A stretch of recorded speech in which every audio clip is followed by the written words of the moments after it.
In response to the ice surge in Minnesota, students at Metropolitan State University have gathered together a collection of writings in the new book, Voices of Resilience. And joining us now this morning, writing professor Bello Cipriani and student and book editor Stephanie Major. Thank you both so much for joining us this morning. Thank you for having us. Yes. Okay, so let's start with this. I mean, this is a huge collection of stories, Stephanie.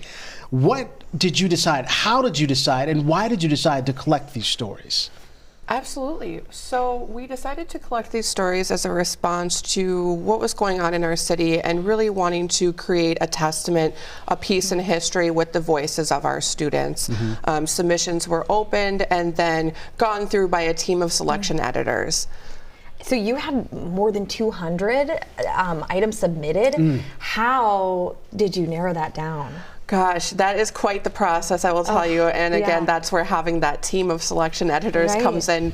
We break it up by genre, and there's certain parameters, you know, word count and things like that.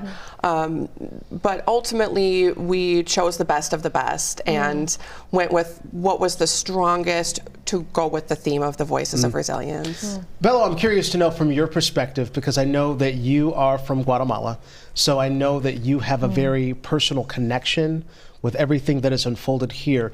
Can you talk about, if you're comfortable talking about this, how did the ice surge impact you personally?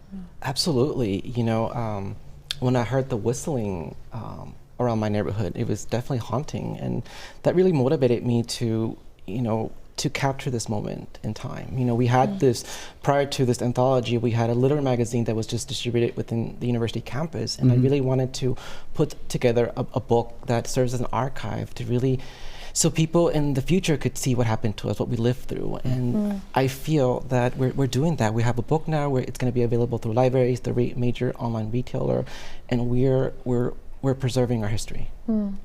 What do you hope, this is a question for both of you, Bello and Stephanie, what do you hope readers take away from these stories?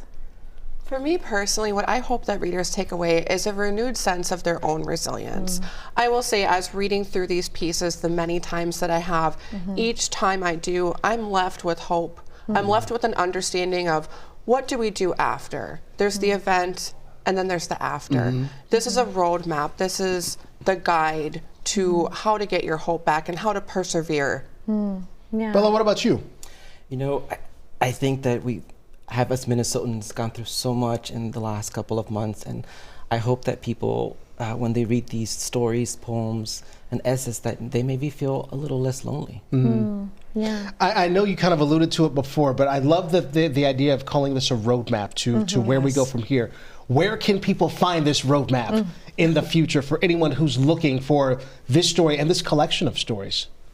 It'll be available through every online retailer, and this is going to be a series of books. And Stephanie, do you want to share our theme for next year? Absolutely. So next year, Volume 2 will be focused on the future. Building the future that we want to live in. I can only imagine the collection of stories that you're going to get from this moment moving forward, because the change that we're going to continue to see. So this is only the beginning. Thank you guys both so much for joining us this morning. Thanks for having us. Thank you so much.